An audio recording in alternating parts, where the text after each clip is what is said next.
All right, so let's talk.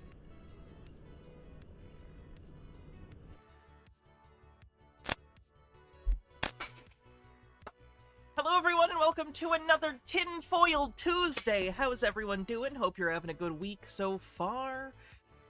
Oh, we have a bunch of tinfoil today for you. We're going a little early, but it should be good. We have plenty of fun. We have bingo we're gonna play. This should be good. Crizia, thanks for 46 months at tier 2. Appreciate it. Demi Bird, thanks for 18 months. Says, woohoo, 18 months. Been a blast. That's a second sub baby, by the way. This sub baby's name is going to be Frankfurt Tucci Jr. Frankfurt Tucci Jr. Unconditional Prong, thanks for 24 months. Happy second anniversary.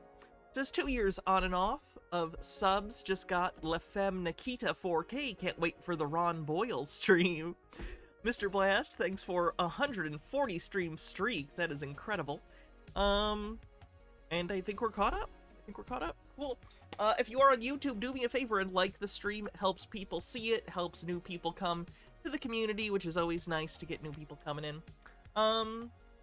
So yeah, I don't have much going on. Just get into it. We're gonna play bingo. I'm assuming bingo still isn't working over on YouTube, so real quick. Do that. And it is pinned, so if you'd like to play bingo and you are on YouTube, that should be pinned in the chat for the bingo card. Cool. So let's get into it. First we have a Trump supporter who we've seen a few times before, kind of a more put-together Peter. Talking about Trump being convicted of those 34 counts of falsifying business records. So, let's take a look at his belief on what's actually going on. Talk about what's going on with Trump, because there's more than meets the eye. There are people that are talking about the legal implications and what's going on at face value. But as you know, on this channel, I talk a lot about the deeper things and some of the military operation, as well as what it's doing at not only face value, but for the people that are trying to wake up and others that are holding people into this truth sort of journey that people are on. And so one of the things that you've got on the word truth has been completely ruined for me by conspiracy theorists, by the way, and cults and stuff like that. Really unfortunate. Ash, thanks for 39 months. Has been a great 39 months so far. Keep doing what you do. I'll do my best. Understand is that there's two sort of perspectives that you can look at this: the deep perspective and the superficial perspective. If you're looking at this from a superficial perspective, then just like what the media is saying, you are seeing Donald Trump as being a quote-unquote convicted felon with I love how they keep using the quote-unquote or quote convicted felon with the Trump thing. He is literally a convicted felon. So is Hunter Biden now, by the way, which is pretty funny. 34 counts that he was found guilty of, and you're going to read that headline and you're super early, Hannah. I've been up since 7 a.m. Yeah. Going to think, okay, like a productive adult. Imagine that. I guess he's a bad guy, and you're just going to walk away not really understanding the situation and the scenario. Because even Jesus, being perfect, he was found guilty, right? You had Joseph thrown into jail in prison for 2 years. You had Daniel thrown in the lion's den. You had Shadrach, Meshach, and Abednego in the fiery furnace. You had Haman trying to set up this noose for Mordecai. You had all kinds of things. I'm good, NB Volpine. How you doing? Things for which people were falsely accused, and God, he knew the situation and what was going on. And is it a false accusation? You can disagree with the charge. So, for instance, in the stories of like Christian martyrs, right? You can't really say they were falsely convicted. You could say you don't agree with the law. I don't agree with the law. I think people should have the right to believe whatever they want, even if it's very silly. It's whatever. You have a right to religious freedom. I think that's a good thing, even if I don't believe it. But they weren't charged with, like, fake crimes. They were charged with, like, heresy or whatever it was at the time. Again, it's not right, but to say that they were falsely accused is not true. They were just accused of something that you don't think is fair to be considered a crime. Maybe I'm being pedantic, but there is a difference. Depth behind it. And so you have to look at not only the superficial, but the depth, because the superficial is igniting a certain response, right? People that are coming out of the woodwork, donating to his campaign, supporting him, and seeing that this is wrong, this is not good, he's being persecuted, political target, and all this stuff. And then you got other people on the left, or just whoever doesn't like Trump, saying that, aha, got you, like you deserve it, and I mean, he probably deserves it. It's definitely not a gotcha. He still has a decent chance of winning in November. It's a nightmare. But it is what it is. I'm glad he can face even a minimal consequence for one time in his life. laughing it off and all that stuff. And so I'm going to look at it from not only the superficial, but the deep. Would I ever consider streaming on TikTok? I'm a boomer and have never used TikTok, like, ever. So I don't know how to, and I wouldn't know how to promote myself on TikTok. And so the one I'm not saying no, I'm just saying I'm very unfamiliar with it. And also, it might be banned sometime in the next year, so, yeah. Fenekagami says 7 a.m. That's a rookie number. Been up since 4:30 a.m. and then work 10-hour shifts and we'll talk. Oh, we're doing the gatekeeping? thing you have to understand about the deep is you have to look at the case, right? So one of the things that people are talking about is how quote unquote unjustified this was. And even a CNN Likes that quote unquote, doesn't he? legal analyst, this guy who was Alvin Bragg's former colleague, came out and said this is a rigged Trump case, accusing Judge Juan Merchan of violating the law. And even this guy, Eli Honig, who is a senior or one of the CNN's legal analysts, said that this trial blew his mind because the judge donated money, a tiny amount of $35, but in plain violation of a rule prohibiting New York judges from making political donations of any kind. I thought it was the daughter that had donated money or worked with someone, but To a pro-Biden, anti-Trump political operation. So right away, you know that this judge was already biased. that $35 made a big difference, by the way. Against Trump, Trump-hating, pro-Biden supporting. Fun fact. The judge in this trial was not the finder of fact. The jury was. The judge didn't find Trump guilty. The jury did. Judge. And then the charges against Trump are obscure and nearly, and it says, quoting him, nearly entirely unprecedented, meaning that Nearly entirely unprecedented, so not unprecedented? You say nearly entirely, that means it's not unprecedented, right? That nearly? Take it up on appeal. Genuinely. I'm sure he's gonna appeal.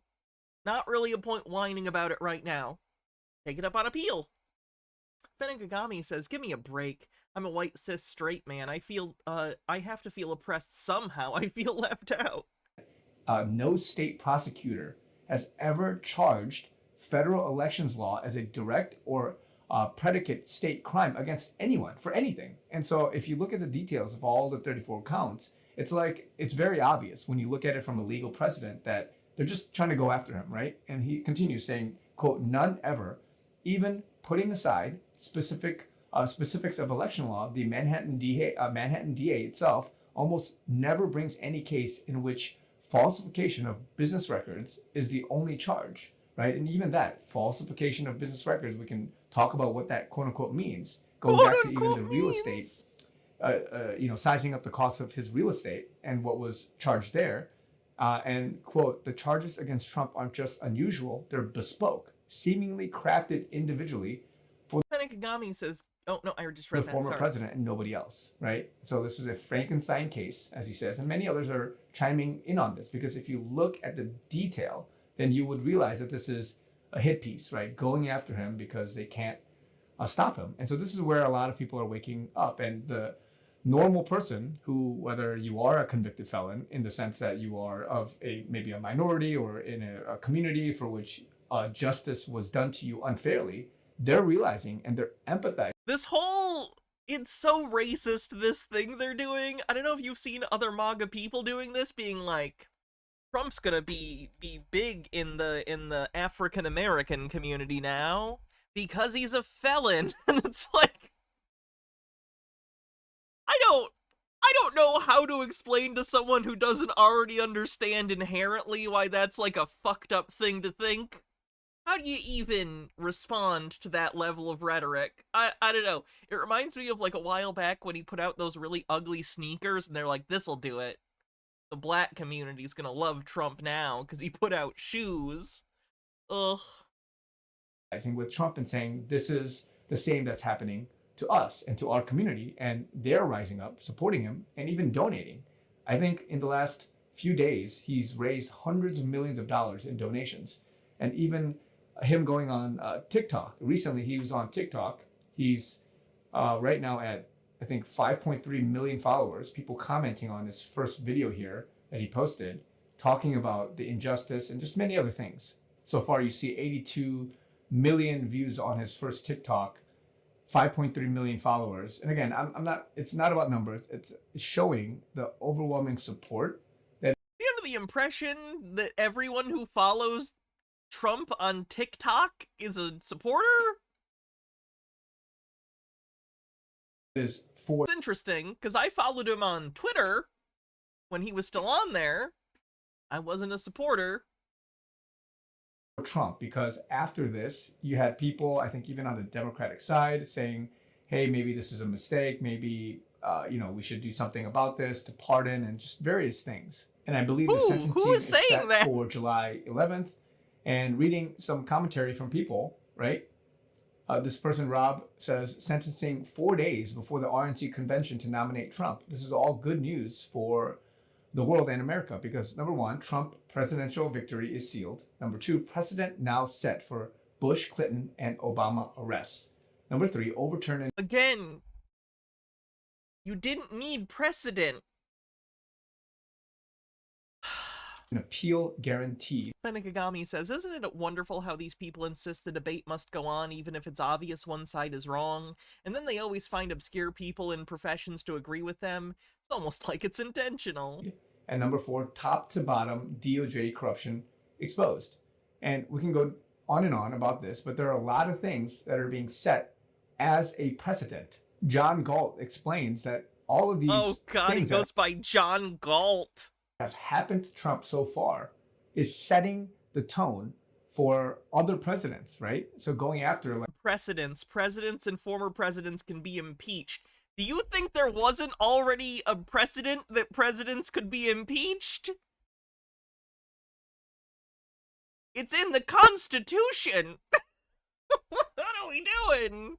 Like the previous post mentioned, Clinton, Obama, and Biden, these guys, right? Because it was done to Trump first, right? Then it can be now, in some sense, digestible, palpable for the rest of the population because it would have looked like civil war. It would have looked like some hit job if Trump, in some sense, didn't take the hit and the arrows first. Yes, if you have evidence of crimes from people, do something. The fact that they thought that this was not how it already worked frustrates the hell out of me. And so, number one, presidents and former presidents can be impeached. And I'm not going to reread that, but can be forced to reveal tax and business records, can lose executive privilege, can lose attorney-client privilege, can be forced to release private phone records and text messages, can have their homes raided again, if you're subpoenaed by the FBI, can be subpoenaed by partisan committees, can be repeatedly indicted and arrested, lose their First Amendment right to free speech, a gag order during court, lose the right to a jury trial, and the list goes on. He didn't lose the right to a jury trial. What are you talking about? He had a jury trial. Trump had a jury trial. What are we talking about? And so this is basically setting the tone in some sense, such that, okay, the left, these guys have nothing to say because they, quote unquote, did it to Trump first. And so you got to ask yourself, why is he doing this, right? This post, Q post 153 says, for the you referenced coming days ahead, ask yourself on the bingo card. Honest question, why would a billion... Surprised he's still citing Q. Does Q... This is a post from 2017. Jesus Christ. If you're not familiar, Q, of QAnon fame, which you've probably heard, wrote these posts on 4chan and then later 8chan or 8kun. And these have basically become scripture for certain conspiracy theorists.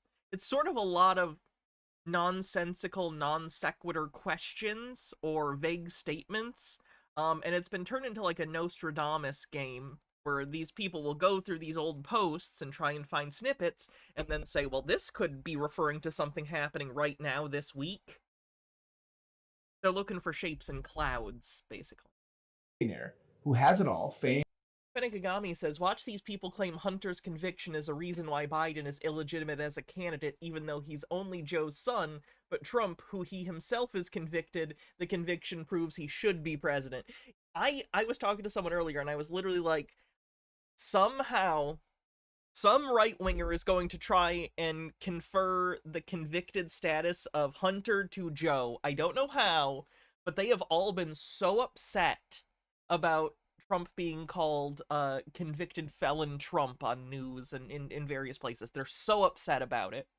They're going to try to call Joe Biden a convicted felon even though it was his son. I don't know how. It's stupid, but I think someone will try it just because they're so upset about the Trump conviction thing. Fame, fortune, and a warm, loving family, friends, want to endanger himself and his family by becoming POTUS. Why would he want to target himself and those he cares about? Does he need money? Does he need fame? What does he get out of this? Does he want to make the US, the world, a better place for his family and for those good and decent people who have long been taken advantage of? Perhaps he could not stomach the thought of mass murders occurring to satisfy Moloch, right? And again, this is all sounds like satanic rituals on the bingo card. I know Moloch isn't actually Satan, but they think it is, so it's under the umbrella of Satanism for them. So Satanism on the bingo card. Mass murders occurring to satisfy Moloch, right? And again, this is all sounds like conspiracy. Moloch is mentioned in the Bible, which is why they care about Moloch. Moloch is a god that the Bible references, I think, Philistines sacrificing children to. Like, oh, the child sacrifice, the pedophilia, all that stuff. Maybe, and I don't think it mentions pedophilia. It mentions child sacrifice. Continuing on, perhaps he could not stomach the thought of children being kidnapped, drugged, raped, while leaders and law enforcement of the world turn a blind eye. So, and again, you can read the rest of this. This is post 153, but it's asking a rational question. Trump will be sacrificed to Moloch. He's childish enough. Why would he go through all of this? Why would a billionaire go through this whole process, right? He has everything. He could have just retired and done his thing, but he has a bigger Yeah, it wasn't very smart. vision. He wants to stand for righteous things because, again, if you are awake and you understand the elite will go against the people that are fighting them, especially this man, Trump. The last 6, 7, 8 years, we've seen the same persecution, the same impeachment, the same stuff, the media bashing him. And if you're not awake by now and to understand that this person is not part of the establishment, and everybody that's awake, you would realize that there is a... I love the contortion to try and turn Trump into some underdog. Literally, he's a billionaire. He's the establishment. He's been, like, in New York property since the 70s? He's part of the establishment. He's literally the ivory tower New York elite that the right used to pretend they were upset about, and they still do. But Trump is that. He's like a rich New Yorker with a golden toilet. It's so weird. They pretend he's some working class hero. A populist sort of movement, the rich versus the poor, or the elite versus all of us, the normal people. And this is what Trump is fighting for, the people's people, right? And that's why his poll numbers, the surveys, however you want to see this, the TikTok, he is gaining in popularity because more and more people are seeing through this and realizing this persecution. And if you recognize the biblical stories, and if you recognize spiritual battle, then you would know that everything you see at the superficial level is not what it appears to be. I've always said this before. Don't just take headlines. Don't take news. Unironically, if Trump actually gets more votes this election, and I don't just mean more than Joe Biden, I mean more than he got last time, indicating his support actually grew. There's a heron. If he somehow got more votes than he did in the last election, I'm giving up on humanity. I'm officially done. I'm just gonna assume that we're going to collapse into a awful black hole of superstition and conspiracy, and I'll give up. Hydrate. I can do that. Don't look at somebody and saying that, oh, he's just a convicted felon, or now we can laugh at him, now he's done for, all that stuff. The same happened with Jesus. If you sat there, I always say this, if you sat there in the time of Jesus and you looked up at him on the cross and you said, huh, this guy, he must have been a false Yeah, not prophet. just real estate, he inherited the properties from his dad, so he's a Nepo baby. Because he's obviously up there on the cross for a reason. If you heard all the Pharisees, all the people. Again, I'm not a Christian, but this kind of seems like the definition of idolatry to me. Taking an earthly secular leader and literally trying to make them out to be Christ. I don't know. Seems a bit sacrilegious. But whatever. Let's move on.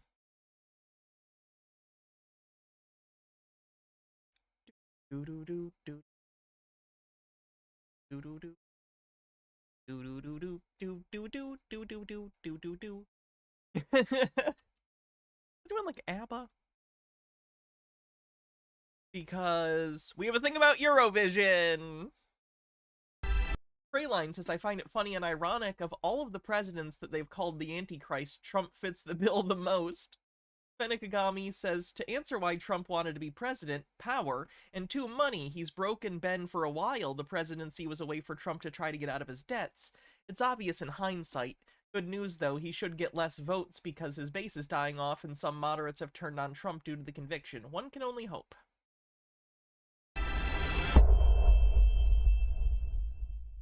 Hello, I'm Jared Taylor with American. Again, I want to take this opportunity to yell at BitChute again for, unlike Rumble and YouTube, having a left justified video format.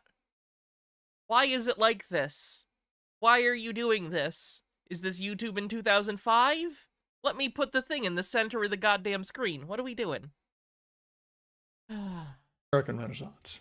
The Eurovision Song Contest is the most watched non-sporting event in the world. It started in 1956 as a way for European countries to come together with music to help heal the wounds of the Second World War. It has since become a full-blown festival of degeneracy. If this is degeneracy, I don't want to not be degenerate. Or if degeneracy is bad, then I don't want to be good. Group, Nebulosa, was one of this year's competitors. Popular music has had revolting acts for a long time. Literally just large women? What is revolting about this? They're not even, like, naked. I don't know how much you can tell, but those are, like, bodysuits. Like, it's not, I don't think it's actually showing skin, at least on the main girl, the dancers, maybe. I think it's flesh-toned. But Eurovision is different. It is the Olympics of song. Every group is chosen by the national broadcaster. That would be the BBC in the case of Britain. And this is supposed to be the face of the nation. At one point in the contest, the participants come up on stage with national flags, just like the He hates them because they're black. Olympics. Probably. Oh, yeah. He's a white nationalist. There's a strange whimsy about the countries that participate. This year's 37 contestants included Australia, Azerbaijan, Armenia, Cyprus, and Oh, yeah. Israel, though they aren't in Europe. It doesn't really matter. Like, wouldn't it be fine if your, like, Europe contest for song got so popular that it expanded over time? I don't think that's an issue, old racist white dude. Morocco participated one year. China tried to join in 2015 but wasn't let in. Israel has competed 45 times and won the contest 4 times. And this is probably why Turkey is the only regular Muslim participant. Yeah. The stage has the words "United by Music" projected on it, but Eurovision is drenched in politics. This year, there were thousands of pro-Palestine demonstrators demanding that the Israeli contestant get the boot. Greta Thunberg, hollering for Hamas, was arrested for failing to disperse. Watching the winners over the years is sobering. This act won in 1956. Is he seriously? I know he's just doing the script. I shouldn't be surprised, but this is so stereotypical. Old, cranky, racist dude wants it to be the 50s, so he's like, look at this from the 50s, and look at this thing now, and I don't like the new thing. Old man yells at clouds on the bingo card. This is literally just an old racist person just being like, aren't you racist too? No, you're wrong. Fuck off.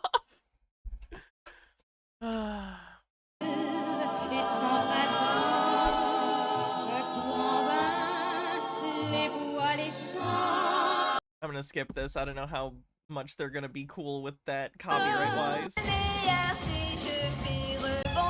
Was the winner. In 1974, ABBA was the winner. If I wanted to. They're great, but I can't play that for sure. I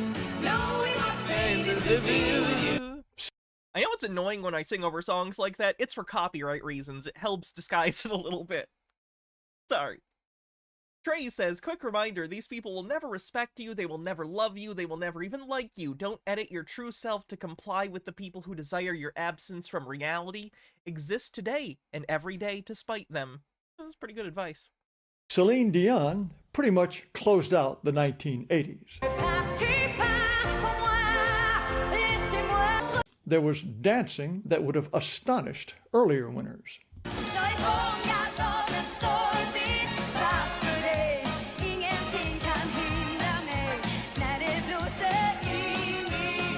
Wait, is there anything about this that's supposed to be offensive?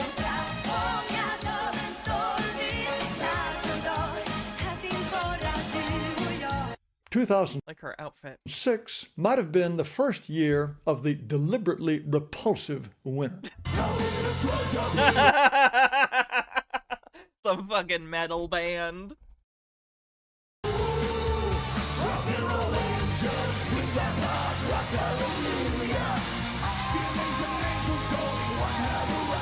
In 2009, backup dancers were doing push-ups. That was pretty catchy. I'm not even a big metal person, but that sounded pretty good. I like the thing where certain bands dress up in costumes like that. I think it's fun.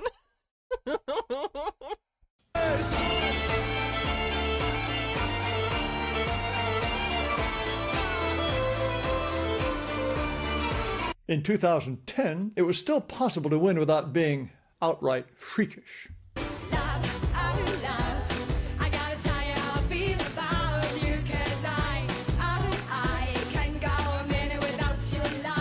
Not so. I don't understand what was supposed to be freakish about that. That was a generic brunette singer. What? Not like even trying to get in the head of like an old, cranky, misanthropic racist. I'm confused. so into to win without being outright. In 2010, it was still possible to win without being okay, I misunderstood. Thank you. outright So freakish. he is saying she was normal, quote unquote. So, Gotcha. in 2014,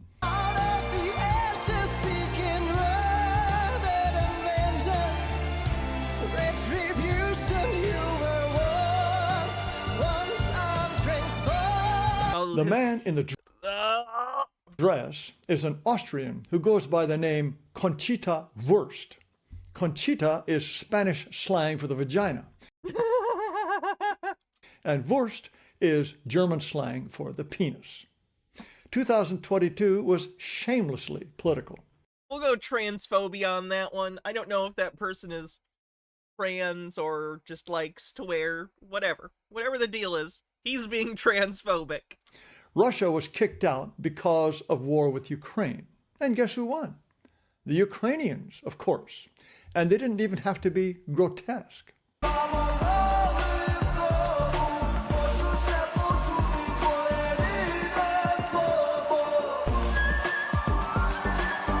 But last year's winner was aggressively weird. I'm sorry, I'm just tickled at he's just so curmudgeon. He's so mad that things aren't the way they used to be, and he doesn't even have a justification other than, this is weird! This is so weird! Aren't you all freaked out by how weird this is?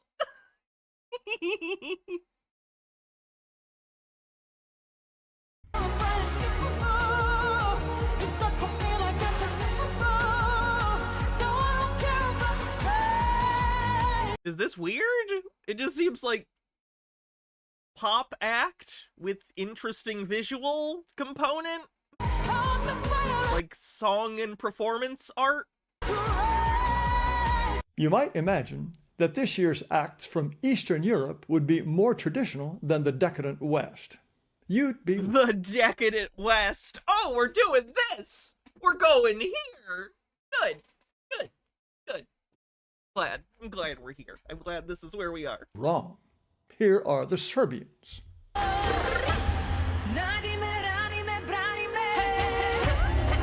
Oh no, the horny got the Serbs!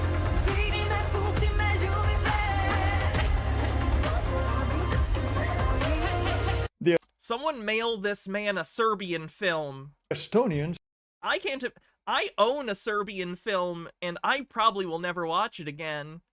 So I could send him my copy. look like they're trying to be black gang members. Oh, well that's just outright racism. That's just racism. What do you say to that? That's racist. Racism bad. Go fuck yourself, old man.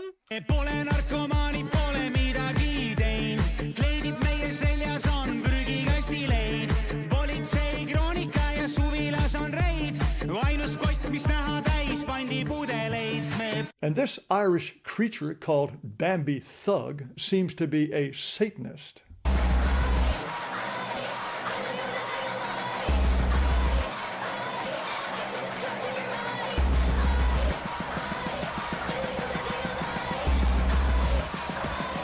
I expected an orgy of BIPOCs, but I hope that this man's life is more confusing every day than the last, and that every day he is frightened by those around him because he is incapable of recognizing the humanity in others. Holy shit. was spared. This practically pornographic Austrian entry lets just a few non-white faces flash by. Okay. I'm done with racist guy. I'm enjoying him seething a little bit, but the ratio of how much I'm enjoying his seething to annoyance at how big of a piece of shit he is, the ratio's off. So we're moving on. Let's do a Chris video, and then we'll check the bingo card.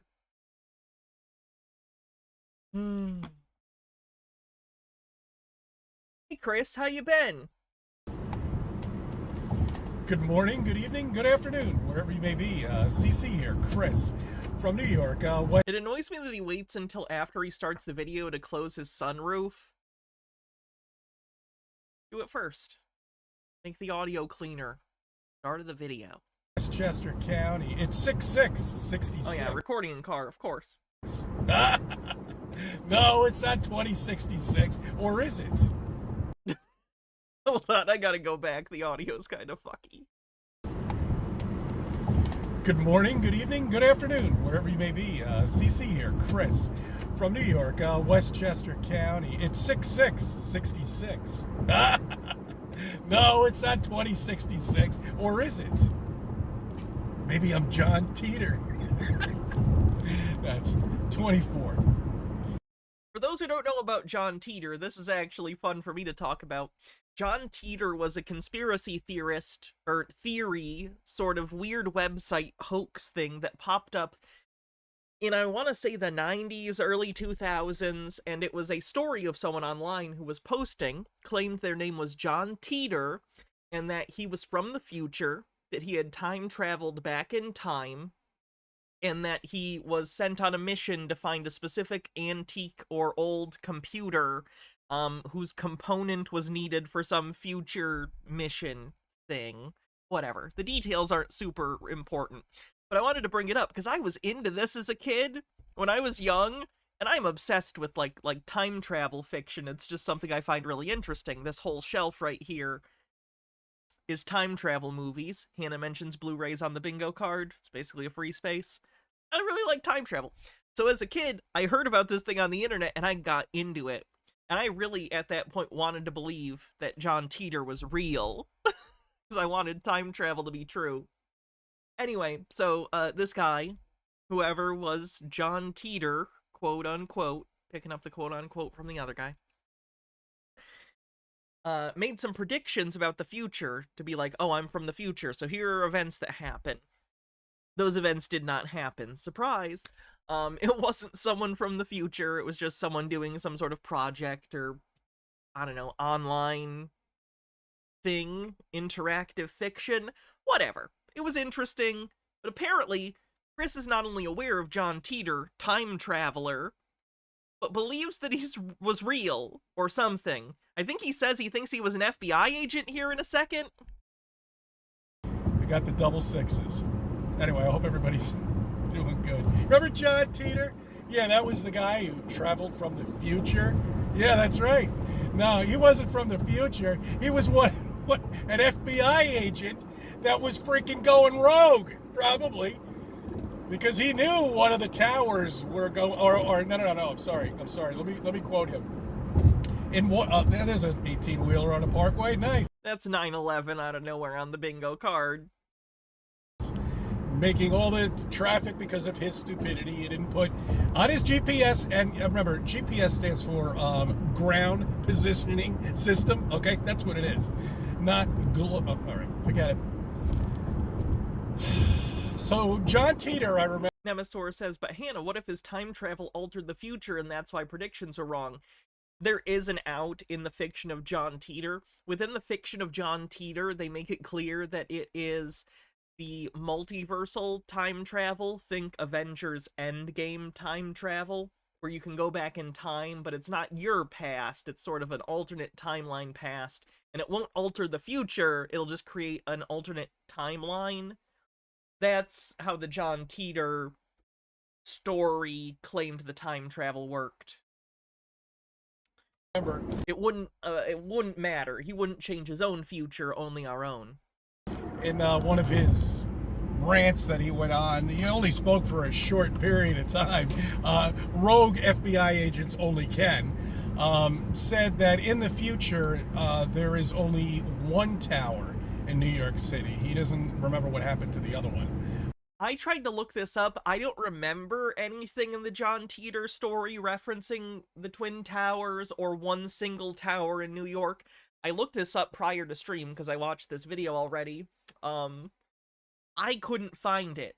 I could not find this claim anywhere. I could just have not found it, to be clear. Not saying it doesn't exist. I am just saying I cannot find any source for the claim that John Titor mentioned any sort of tower in New York. I couldn't find it. So I don't know if Chris manufactured this memory or if he's conflating it with some other thing like a Nostradamus prediction, but like I couldn't find that. Fenekagami says, oh my god, I just saw my pet manga idiot post a long screed that the reason Hunter's been convicted, specifically now, is because it gives the illusion of equal justice, and that soon leftists will use this as propaganda to claim Trump convictions weren't politically motivated. Oh, they're predictable. Or he can't say what happened to the other one. But he was right. He said that back in, I think it was like 2000. What did he... I'm guessing it was 1999 or 2000, something like that. I forget, but it was many years prior to 9/11. From the future, my ass. You know, I'm a big believer of time travel. You know, I really am. I wish it was possible, but unfortunately, I think it would take all the power of this flat land that we live on in order to create a wormhole or a interdimensional portal to go time travel. And other dimensions on the bingo card. Since we're talking about time travel, what exactly what would happen? Would you go into an alternate dimension, or would you actually stay in this dimension and alter it? Oh no, this is gonna give everyone a headache. He's talking about different kinds of time travel. I know I mentioned it earlier, and it's not that hard to get your head around the different fictional ways we've depicted how time travel works. But Chris talking about it, that's a problem. We're gonna need more than Doc Brown and a chalkboard. We're gonna need several pages of diagrams. I don't know. Or create your own dimension of yourself. Who knows? Your own dimension of yourself. Who knows? Who knows what CERN's doing? CERN CERN, I think CERN, you know what I think Oh, believe sci-fi technology exists for time travel. CERN is doing? Trying to puncture this dome that's covering us, doing whatever they can. That's what CERN is. Or could it already be existing technology that they founded back in whenever that was invented? They dug up, shall we say, or accidentally found. How many other Freemasonry, because the masonry was free. Starry Beauty, thanks for gifting 2 tier 1 subs. areas in New York here have been dug up and destroyed because they found history of previous civilizations? And I'm not talking about the ancient ruins or any bullshit thing. I am talking about ancient civilizations that have been here before us. Okay? That's right. We're just renting this area out. We're just another civilization. To be clear, he's not talking about First Nations people. He's talking about Tartaria, basically. He hasn't said it yet. This is still Tartaria. Tartaria on the bingo card. He's saying it without saying the word, but that's what this is. This is a Tartaria conspiracy theory. He believes there was a secret, ancient global empire that's been lost to history, erased from history by quote-unquote them. Now I'm saying quote-unquote too much. God damn it. That guy just, like, jabbed it into my brain. It won't leave. Civilization that's here, you know, on this flat land covered with a dome. I don't even know how the hell I got into this, and I forgot why I'm even making a video. Me too. Fellow Goatsy, with a 5-stream streak says them. Yeah, it's that unfortunate trope, probably. Not on the bingo card, because they haven't said it. I don't know. I actually don't remember if Chris is anti-Semitic or not. Because the thing about dog whistles is not everyone is in on him, so he might accidentally be parroting the dog whistle without understanding the underlying meaning. I don't know. Bastard, I hate when that happens. I had something to say to you about flat Earth, and I forgot what it was. All right, it doesn't matter. It doesn't really matter. I'll think of it and I'll just put another video out. You know, that's all. That's all. But I want to get back to the ancient ruins and unearthing stuff that people don't know what it is. You know, technology from previous civilizations. What happens to the people from that civilization? I don't know. I don't even know how God, he or she, whoever it may be, actually decides to appoint when to get rid of that civilization and say, I'm going to create another civilization. God's pronouns are Alpha and Omega, by the way. You know, who knows? Who knows when that's determined? I think the time is now for us. That's my belief, actually, because we have pretty much peaked on everything. I mean, once again, here we are. I was bitching in my kitchen nearly almost 10 years ago, or a little less than 10 years ago, about how smartphones haven't changed. Okay? That was many years ago. And have they changed since then? No. Hey Chris, you know how I know smartphones have changed in the last 10 years?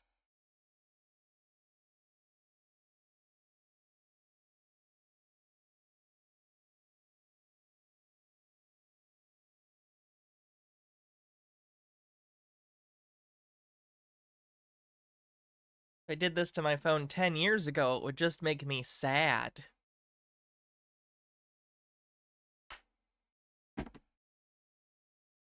No, they're trying to come up with the old screen and coming up with the clamshell, but they can't seem to get the technology, because when you open up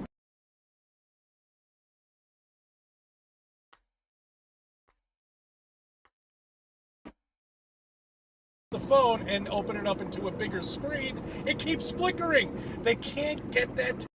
I have never had a problem with flickering. This is my second generation of these kind of phones I've had. I'm a big Samsung fan in terms of phones.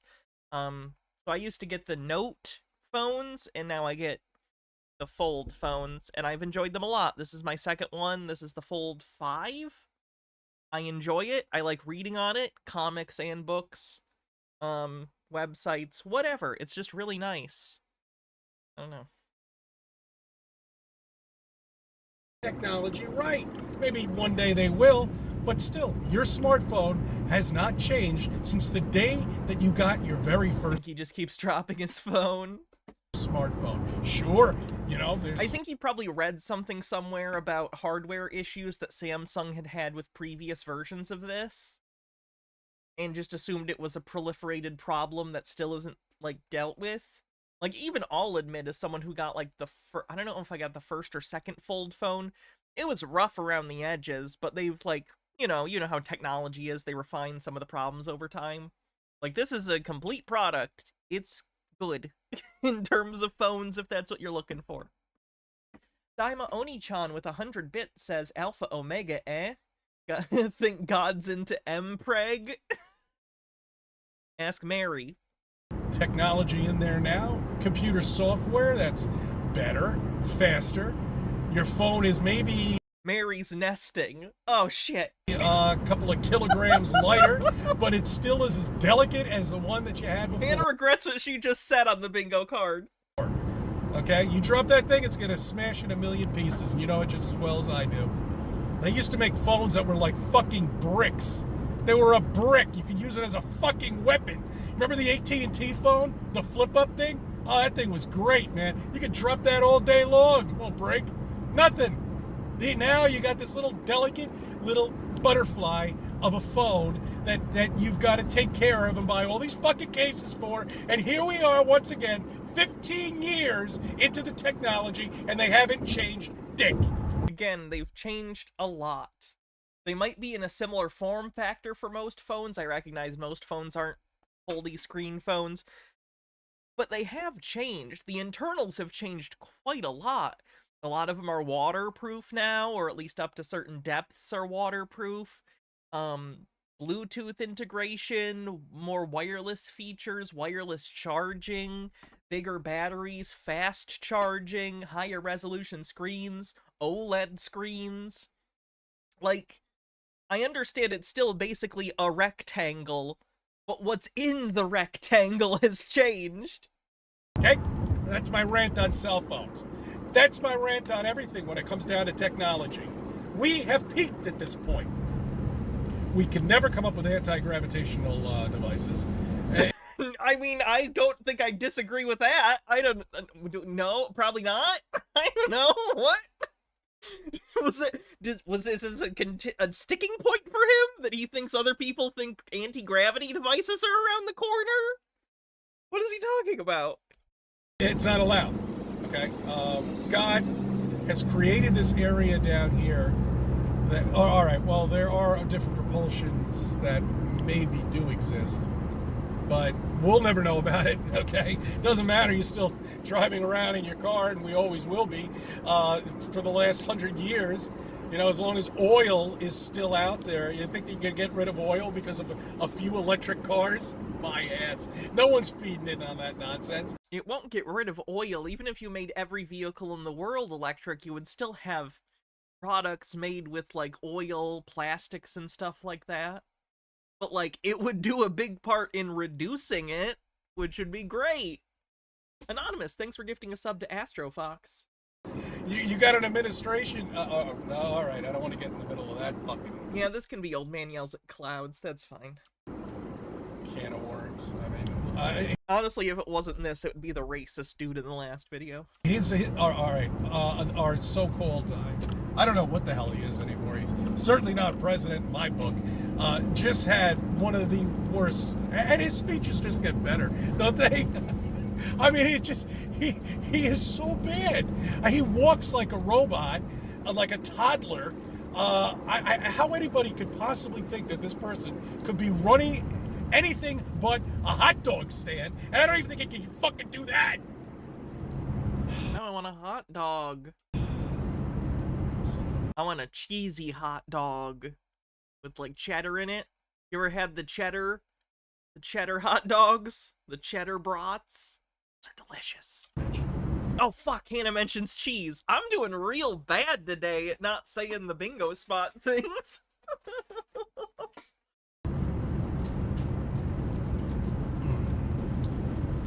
If it clears up this weekend, I'll be out there shooting stars with the camera. And we're going to take a look at a few things, okay? There is so much to cover with Flat Earth, and such... It just pisses me off. I don't have the... Oh my god, look at this. These... Demibird says, old men walk like that. Maybe we shouldn't have septuagenarians running the country. Right? More octogenarians! More octogenarians! They're all Teslas. They have the truck. Let's see if you can get that. Can you get that? I don't know. You missed it. All right. No, the Tesla truck. That thing is a fucking joke. It looks like a DeLorean on steroids, for crying out loud. Doesn't Oh, we finally agree with Chris on something. Fun. it? It really does. I wish you could have seen that. That was really funny. And I was just talking about the electric car. Hey, trust me, I didn't see that fucking truck, all right? Carrying all those Teslas. That's classic. All right, I'll make another video. I thank you for subbing. I thank you for viewing my videos. Let me be a part of your life. A nice little moment where you can share something with Chris. Let's take a look at the bingo card, shall we? We have a decent bit to tick off, I think. Hey everyone, this is going to be a pretty... Oopsie, sorry about that. Let's see what we have. Hannah regrets something she just said.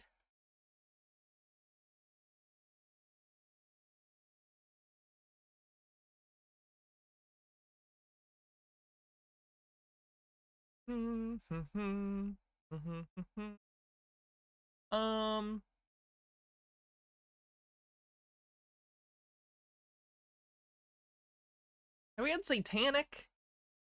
Person said witch. I don't think satanic though, right? 9/11 out of nowhere for sure. Clinton's, Biden's, Obama's. I'll get to your thing in a sec, Trey. Transphobia, transvestigation.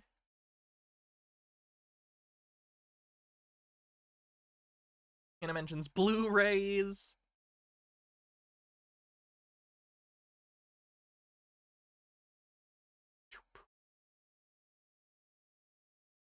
Yells at clouds. Did we have satanic? I'll say it. If we don't get it, if we didn't, we're gonna get it soon. It's always, we're in the middle of another satanic panic. I'm officially calling it. We are in a satanic panic. I know I'm not the first one to say that, but I just wanted to throw my hat in the ring and say we are in another satanic panic, and it's pretty funny. Dimension beyond our own. Believe sci-fi technology actually exists. Incorrectly believes evidence is self-evident for the racist guy who just kept showing banal clips of a pop music competition and expected you to get mad.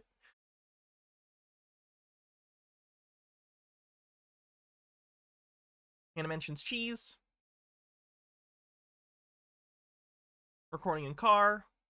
Flat Earth. QAnon referenced. I think that's maybe it. Unless I'm missing anything. I think we're up to date. Cool beans. Old racist guy said the Bambi thing is satanic. Alrighty. Satanic then. Cool. Oh, I said Tartaria too, actually. Tartaria.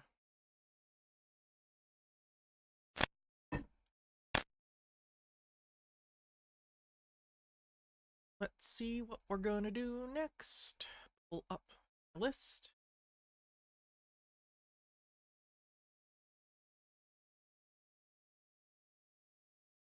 Maybe a creepy one. I have that creepy guy somewhere. I thought I left him sitting around somewhere.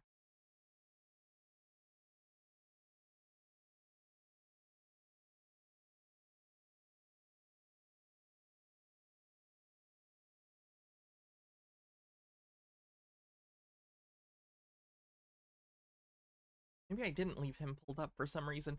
Okay, here's something else creepy. Well, I'm just gonna show this and just start showing it without... You'll get it.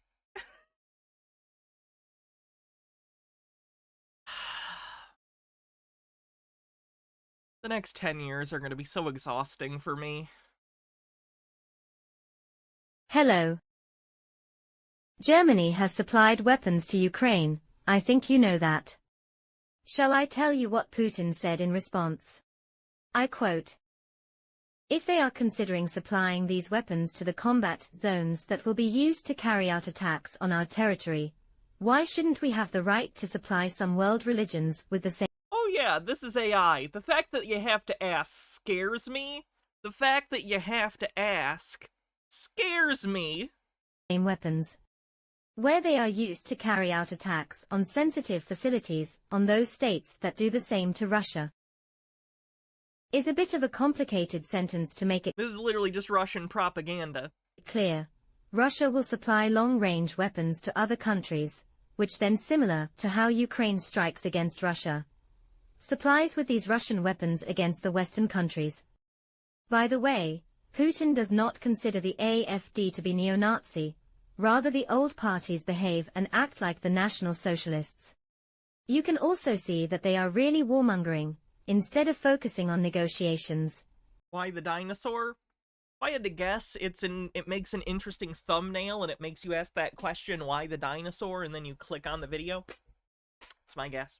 They are actually aggressive politicians who want stress, like rockers who need to rock the boat.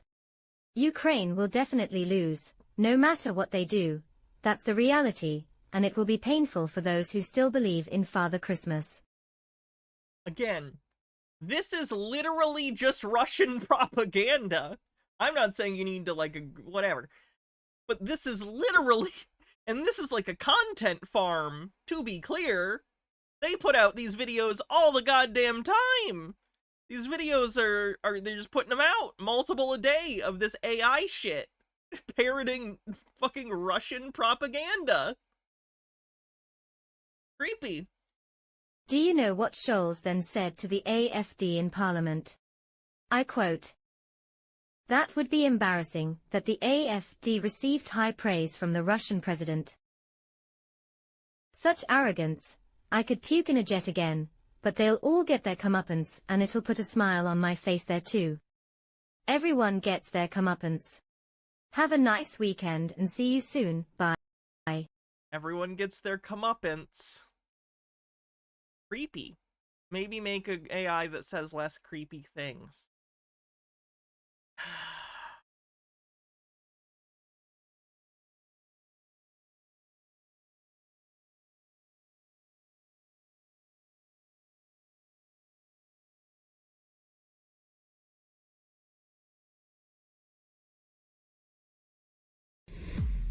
So I want to back up a little bit and I need to explain the biofields, right? So if you need the This is about human Wi-Fi. Hydrate. government definition of what it is, you can look it up on the NIH website. It's there. But our bodies are electrical. That's how our bodies are made, right? We all have an electric field in our body. Our bodies are on the electromagnetic spectrum.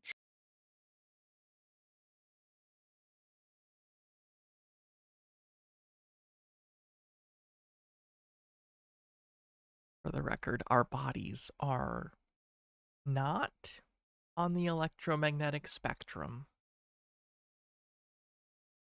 as our bodies are not an energy. It's literally, we're made of meat. Please stop. Hanakagami says, "What I find so sad is that conspiracy theorists, especially Trumpists, will never be truly happy.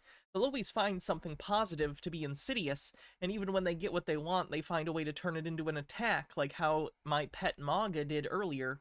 They've wanted Hunter convicted to 4 years, and now it's happened, they can't even be happy about it." Yeah, conservative ideology, a lot of it is based off really fucked up internal dynamics. Let's put it that way. And we do have a biofield. The knowledge about learning about the biofield has been removed from our society since 1910. It was taken out in the Flexner Report. So we're not allowed to learn about our body's natural electric field that we have. Instead, it's been hidden in academia all of these years, and they've been using it. They basically have the emerging technologies industry has hijacked the natural biofields of human beings, and they're using our biofields to power their technology. So now that we understand that we Like the plot to the Matrix? all have a biofield, right? And that's what they're using for their energy and their. For the record, that doesn't make any sense.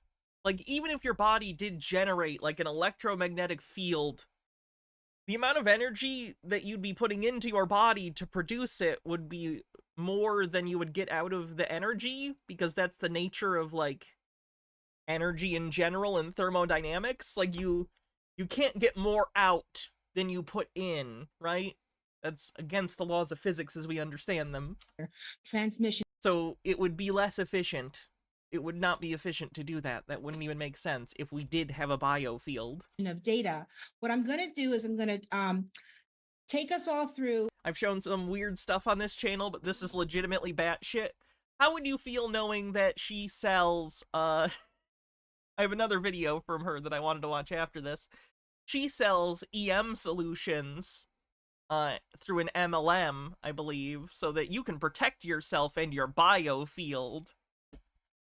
From the biosensor all the way through the network up to the satellites. Okay. Right. So that all the way from the network to the satellites, it just beams it. It beams your electromagnetic energy to space. So you could see the network and you can see the grid. So we have the biosensors inside of our bodies. And then right outside of our bodies, in the environment around us, everywhere is completely saturated with something called metamaterials. Again, these are all terms you can look up. Word salad. She's word salading. She's using words in the wrong way. Materials defines the suite of nanotechnologies that have recently been deployed as recent as 2017.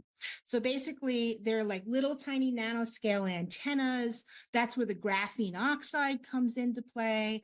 These are think of it as if they had to saturate the environment around our bodies and around our world so that they could run their signal over all those little antennas. Okay, so that's. Wouldn't it be easier to just have actual antennas like we have for all of the history of, like, radio communication? Or, like, wireless communication?